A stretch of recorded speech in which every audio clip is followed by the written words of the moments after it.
Okay, and can people see my screen here? Yep, I can see Chrome and your desktop, and now it's full screen. Cool. Okay, so welcome to my talk, everybody, which is the What's New with RenPy talk. Um, First off, let me just thank Agilus for hosting this and everybody for coming. And I'll talk about, this isn't going to really be an introduction into RenPy because we already had one of those, and I assume most people are at least vaguely familiar with it. What I'm going to talk about is a little more why it is like it is, what's new in the past year or so of RenPy, what are things that people may not have, changes people may not be aware of, and finally a little bit about what's coming up in RenPy in the near future. So first off is why RenPy? First of all, before that, let me say who I am. I'm Tom Rothamel. Let me go back here. My handle on a bunch of different websites, such as Twitter and GitHub, is RenPyTom. I'm the lead developer of RenPy. I also run the Lemosoft forum and do a couple of other visual novel related things. And probably most importantly, I'm a visual novel player, and I have been since about 2003. As a player, so the question is, why RenPy? And I will say, thanks, folks. Um, as a visual novel player, I wanted there to be more visual novels than there were back in 2003, 2004. Unfortunately, I'm not an artist, I'm not a writer, I'm not a translator. My training is as a programmer, and so I thought that would be the way I should make my contribution. And the result is that I tried to create the best way to make visual novels out there and try and give it away for free. I like to think RenPy is the best way because it reaches a sweet spot between things like general purpose programming languages like C and Java and even game engines that are meant for a wide variety of games. I think RenPy, in many cases, by being focused on visual novels, can give the people features that visual novels need, even if some of those are inappropriate or downright wrong for general purpose stuff.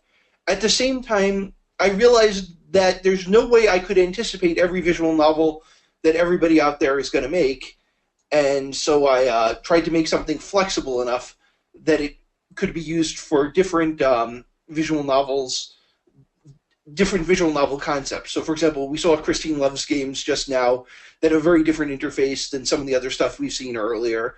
There have been things like the RenPy 3D engine, the 3D engine that's used in things like the Fault series and Highway Blossoms that does 3D or 2.5D animation. That's another thing that I didn't anticipate.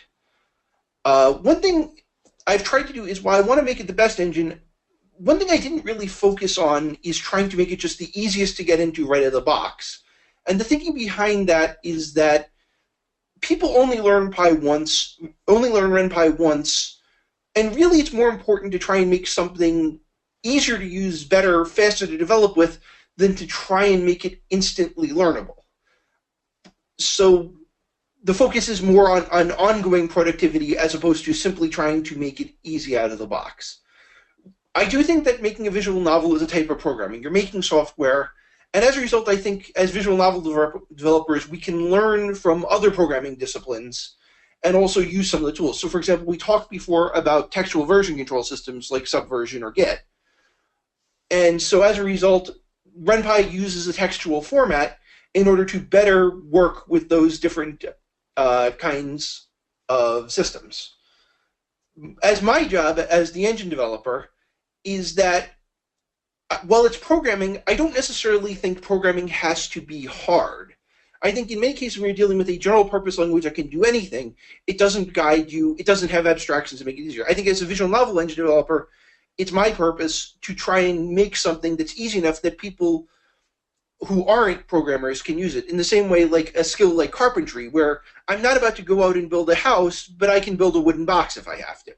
I think there's a large opportunity for programming languages and tools to provide access to that to people who aren't trained programmers. So moving forwards, I guess I'll go to the next section of my talk, which is what's new with RenPy. This is in the past, year and a half or so, going forward, and especially the last two releases. So first off, traditionally RenPy from basically the start has had three major platforms it supported: Mac OS X, Windows, and Linux. going forwards, we've developed over the past couple of years iOS support, and that is finally out of beta. We should be able to run on most modern iOS devices with support for their App Store and everything like that. We've also recently rewritten Android support to make use of some of the newer Android platform features, and in general to make it a lot more maintainable going forwards. And we've also just in the past year added support for a new platform, albeit through our Android support.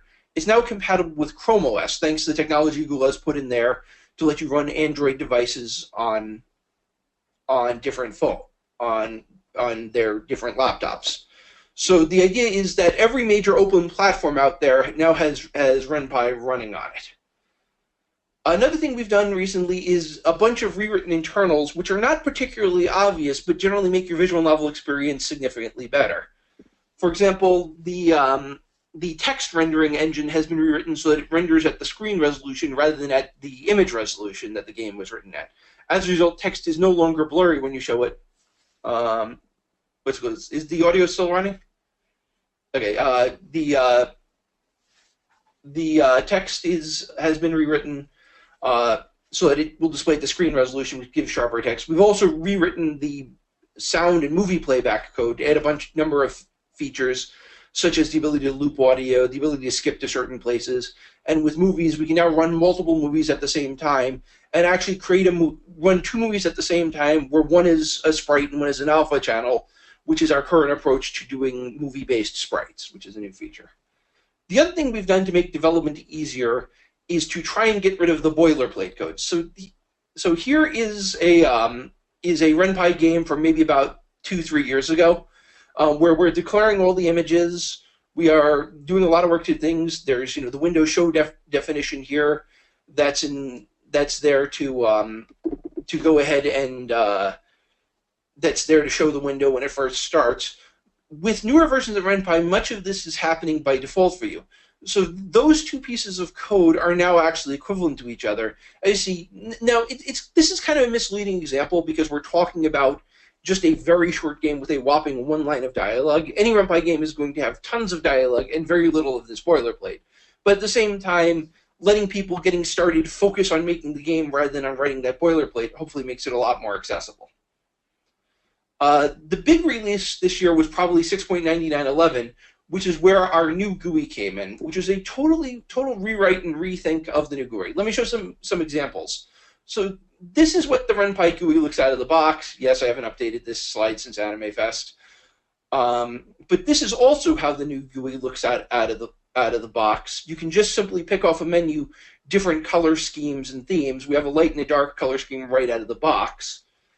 And of course, with a very little bit of customization, in this case, going in and simply replacing images and tweaking a few variables here and there, you can start getting this, which is a much more customized image.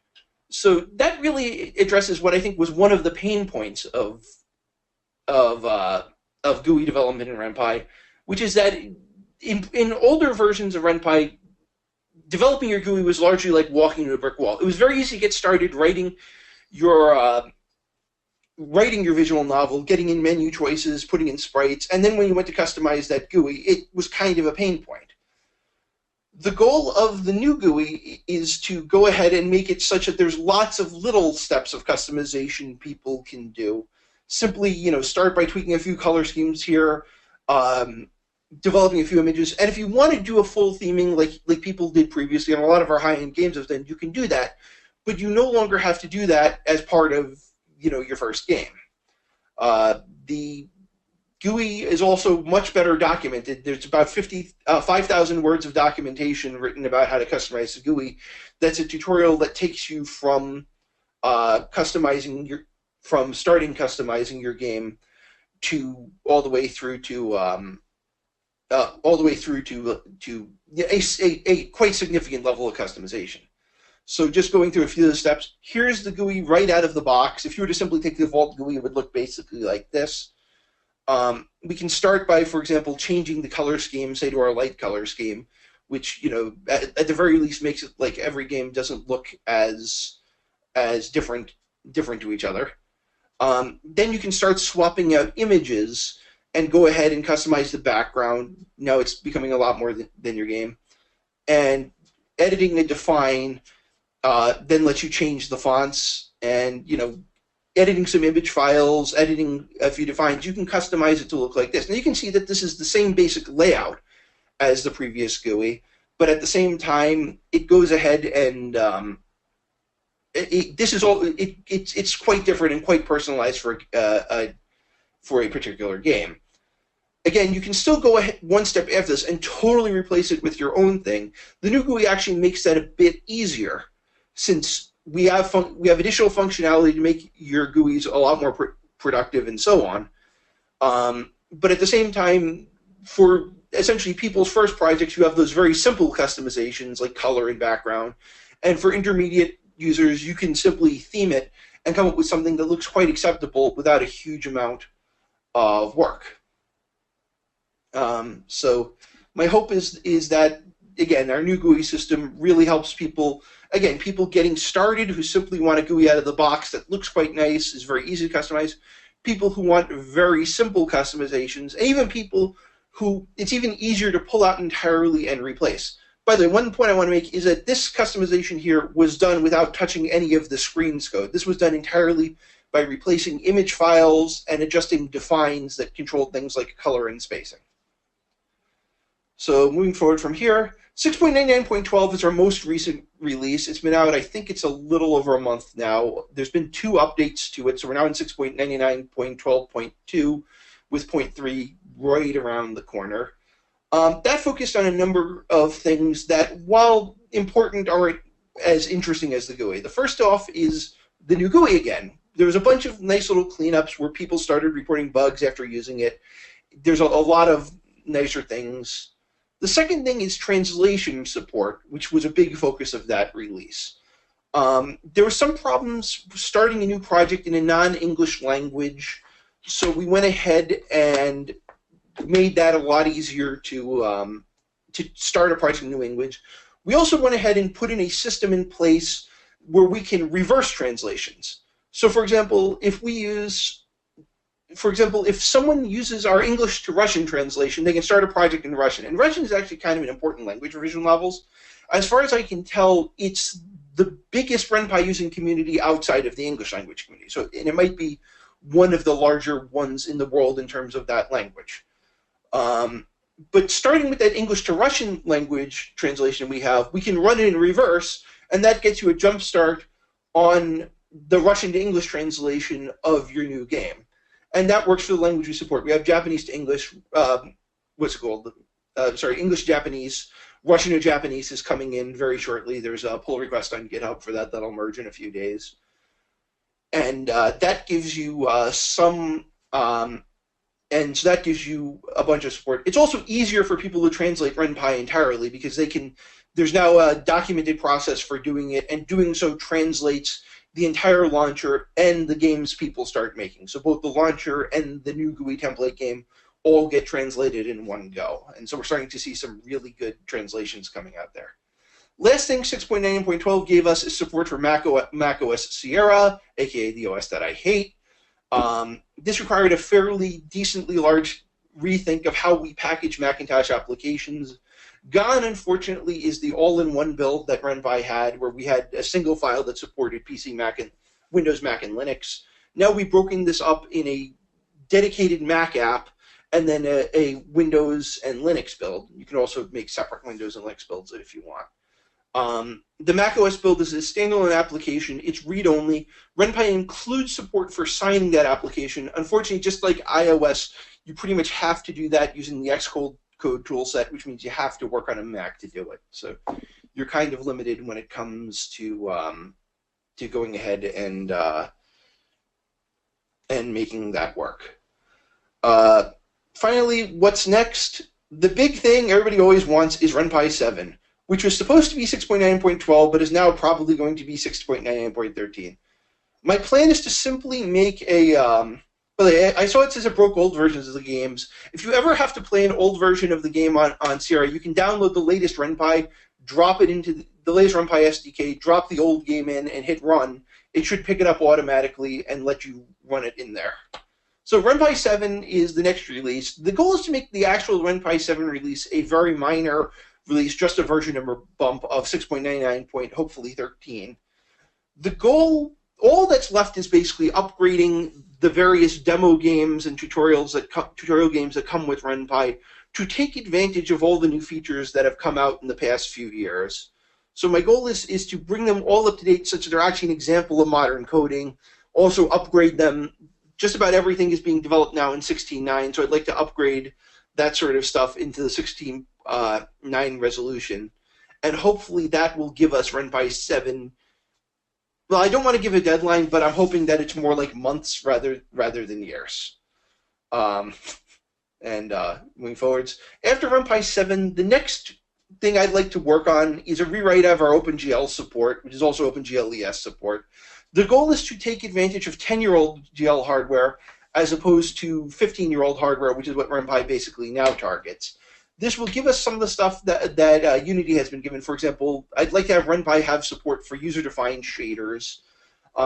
Certainly there's nice things like the 3D engine that people have created, which I'd really like to support more natively in RenPy using the actual video hardware to accelerate it. And probably also some sort of support for some 3D model format and probably some sort of spriting format. Unfortunately, there's license issues when it comes to live 2D that would make it difficult to support that in RenPy proper. But hopefully there'll be something like Spriter or Spine, something like that will get integrated relatively shortly. And if we can work out those live 2D issues, I'd love to implement it. But RenPy is an open source visual novel engine. I think that's one of its advantages, where I can support it for years and years. It's based on entirely open source technology, so the goal is to try and only integrate technologies that I myself either are open source or that I myself can maintain. And the last question is, what's now? And so this is brand new, hot off the presses, although if you saw a preview of this if you were at Anime Fest, it's the new RenPy Interactive Director. So let me get out of here so I can do a demo. The Interactive Director touches on one of the pain points people have told me, which is that it's actually kind of a pain to go and edit your script, wait for RenPy to reload, and repeatedly do this. Make sure you didn't make any typos, and make sure you're doing this when you are making changes to your visual novel, especially simple stuff like adding sprites or changing expressions, that sort of thing. So what I did recently was put together the interactive director test game, and so what this lets us do is hit the interactive director button. RenPy will reload the script just once so it can set itself up to work with this. And it brings up a list of the statements that we just executed. When we click forward, it'll update that to show you the statement that just ran. What we can do here is push this plus button, and it goes ahead and I can add a scene statement here to show a background. So I'll show the roof background. I will hit add, and if you look at the script here, it's actually gone ahead and text edited the script to put the code in. Same thing, I can go ahead and add a character sprite here.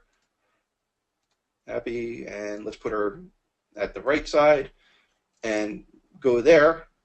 And that didn't add for some reason. Oh, there it did. So that goes ahead and edits stuff into your script for you. This is brand new. I actually just made the first release of this about an hour ago. You can download it right now from the Lemosoft forums on the RenPy thread. On the RenPy section of the Lemosoft forums, there's a thread there. I expect that there's going to be some bugs, and this certainly doesn't have all the features I'd want here, but I really hope that this is going to be another tool in people's arsenal. This is actually, I will warn you, this is actually something that is, right now I've decided to license it as free for non-commercial use. I'd like to work out a very nominal commercial licensing, although I haven't figured out how I'm going to do this. But certainly this will be free for everybody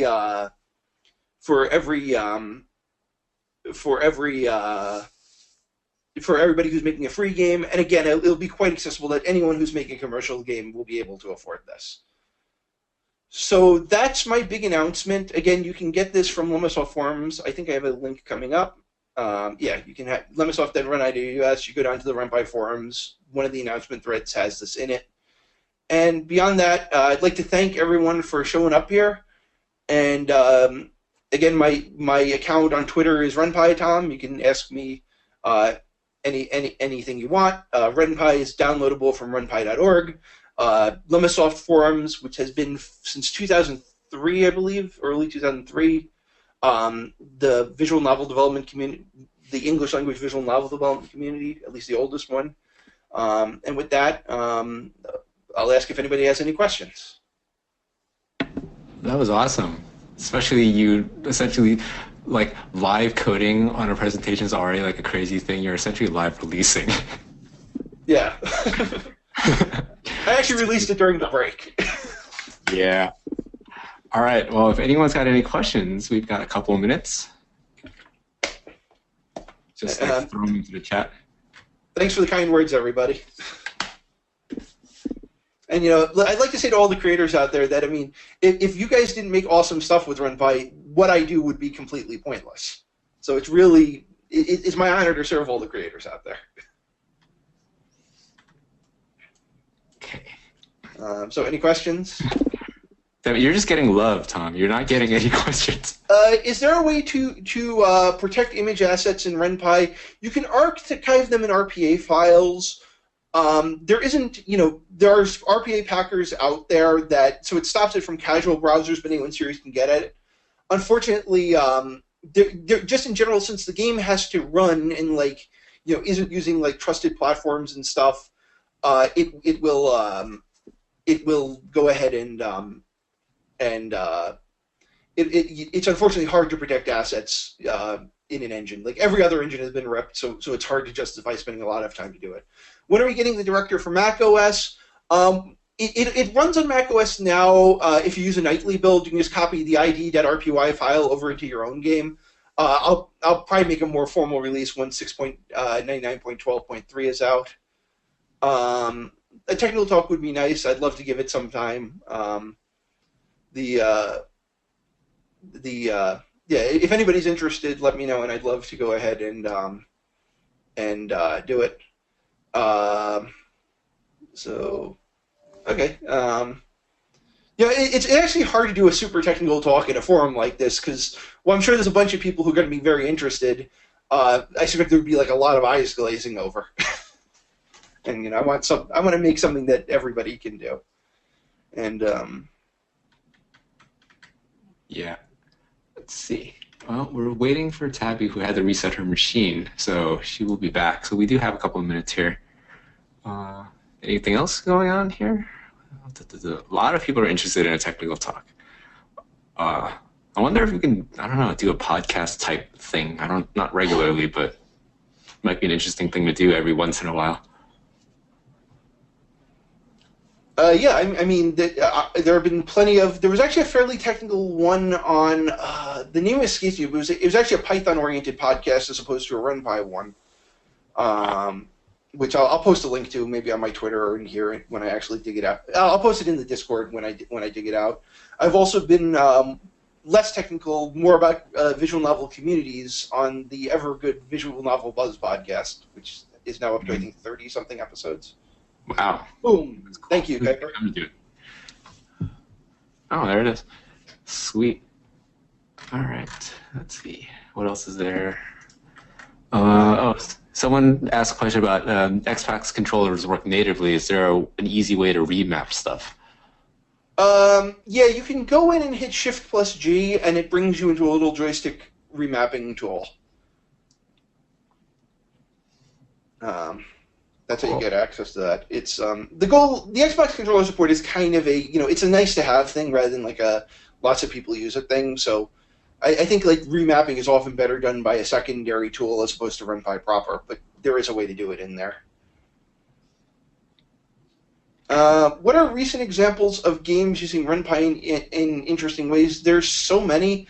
I love visually everything that's been done with the with the 3D engine. I think that's really the future of, as opposed to something like Live 2D, which always feels more like motions for motion's sake. I think the 3D engine makes for more interesting motions. So that was pioneered in the Fault series, but it's starting to show up again, in Highway Blossoms and a bunch of other ones. So I think that is actually really one of the most interesting visual novel directions to go with.